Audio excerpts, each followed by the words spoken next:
Assalamualaikum dan selamat sejahtera Pok Cik dan Mokcik. Hari ini saya akan menceritakan mengenai burung hantu menghantui tikus sawah. Tujuan utama burung hantu ini dijadikan sebagai kawalan biologi untuk tikus sawah adalah: pertama, kita dapat mengawal populasi tikus di padi dengan menggunakan kaedah kawalan biologi dan dapat mengurangkan penggunaan bahan kimia dan natural kepada alam sekitar.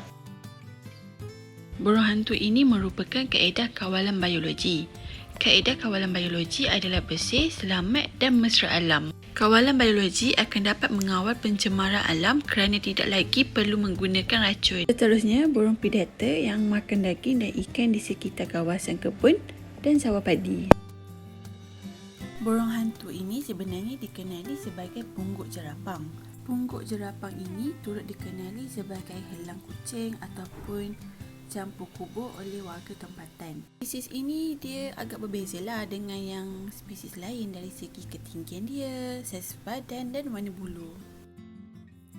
Punca tikus sawah di padi akan menyebabkan serangan tikus berlaku pada semua peringkat pertumbuhan. Tikus ini akan memakan benih secara langsung atau menarik benih yang telah bercambar. Kerosakan tikus pada padi mungkin menyerupai kerosakan yang telah dilakukan oleh burung pada peringkat padi matang. Jom kita kenali apa itu burung hantu ataupun pungguk jerapang. Dari segi fizikal untuk pungguk jerapang ni, dia mempunyai mata ataupun wajah berbentuk jantung dan berwarna putih. Kalau dari segi berat, biasanya burung dewasa ni mempunyai berat antara 500 ke 650 gram dengan ketinggian purata dari ekor dan kepala kira-kira 35 cm hingga 48 cm. Kalau dari segi bulu, dia agak berbeza dengan spesies yang lain. Untuk pungguk jerapang ni, bulu di bahagian bawah badan berwarna putih dan kelihatan gebu, manakala di bahagian atas badan ni berwarna perang keemasan. Satu ciri unik bagi spesies ini ialah suara individu dewasa berbunyi decitan yang nyaring, manakala untuk anak burung hantu jerapang ni, dia akan berbunyi seperti ular sekiranya ia diganggu. Seterusnya, kita tengok pula tabiat pemakanan burung hantu. Burung ini hanya memerlukan tikus sebagai makanannya, iaitu 98% hingga 99%. Antara spesies tikus yang menjadi mangsanya ialah tikus sawah padi, tikus beluka dan tikus rumah. Burung hantu ini dipercayai berupaya membunuh 2 hingga 3 ekor tikus sehari. Dalam sehari, kebiasaannya burung betina ini lebih cekap menangkap berbanding dengan burung jantan. Seekor burung dewasa biasanya memerlukan 90 hingga 120 gram dalam makanan seharian. Jadi dianggarkan sepasang burung dewasa dan 4 ke 5 ekor anak burung boleh memakan lebih 3,000 ekor tikus bagi tempoh setahun. Seterusnya, kita akan tengok bagaimana keberkesanan burung hantu ini sebagai ejen kawalan tikus sawah.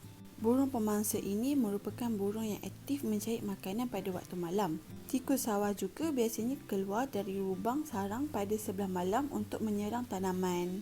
Burung hantu ini memiliki pendengaran yang tajam untuk digunakan untuk mengesan serta memburu mangsa. Burung hantu ini juga dikatakan mempunyai bulu sayap yang lembut bagi membolehkan terbang secara senyap ketika menangkap mangsa. Keadaan ini menjadikan burung hantu sangat sesuai digunakan sebagai ejen kawalan tikus yang berkesan. Aktiviti pemangsaan burung ini pada waktu malam dibantu oleh keupayaan penglihatan yang cekap. Untuk ekstra pengetahuan, kaki burung pemangsa ini juga merupakan senjata utama yang menyumbang kepada keberkesanan sebagai ejen kawalan tikus di sawah. Kuku yang tajam ini juga mampu memegang dan membunuh tikus ketika punggung jerapang sedang terbang di udara. Burung hantu ini tidak membina sarang sendiri dan hidup pada tunggul pokok ataupun lubang pokok. Jadi, bagi menggalakkan dan meningkatkan populasinya di kawasan sawah padi, kotak sarang buatan haruslah didirikan di sekitar sawah padi sebagai tempat burung tersebut berlindung dan membiak. Satu kotak sarang sudah memandai untuk kawasan sawah padi seluas 40 hektar. Kotak sarang ini juga boleh diperbuat daripada kayu atau bahan-bahan lain seperti gantian kaca. Satu lagi kaedah yang dapat dilakukan adalah dengan memasang kayuti di sawah. Tujuan pemasangan kayuti ini untuk memudahkan burung hantu memburu tikus di kawasan sawah padi. Burung hantu ini biasanya memerlukan tempat untuk bertenggek untuk mengesan mangsa sebelum tangkapan. Kesimpulannya, Malaysia yang menghadapi masalah serangan tikus amat perlu dilaksanakan secara bersepadu bagi mengurangkan kerugian hasil padi. Salah satu kaedah pengurusan adalah melalui penggunaan pungguk jerapang sebagai ejen kawalan biologi dan cara mendirikan kotak serangan buatan dan pemasangan kayuti. Burung hantu ini telah terbukti dapat bertindak sebagai ejen kawalan tikus yang berkesan kerana dietnya dan khusus kepada tikus saja. Ia mampu membiak dengan kerap dan mengembangkan populasinya dengan sendiri serta mempunyai pelbagai ciri istimewa yang dapat membantu meningkatkan prestasinya semasa memburu. Itu sahaja daripada saya. Terima kasih.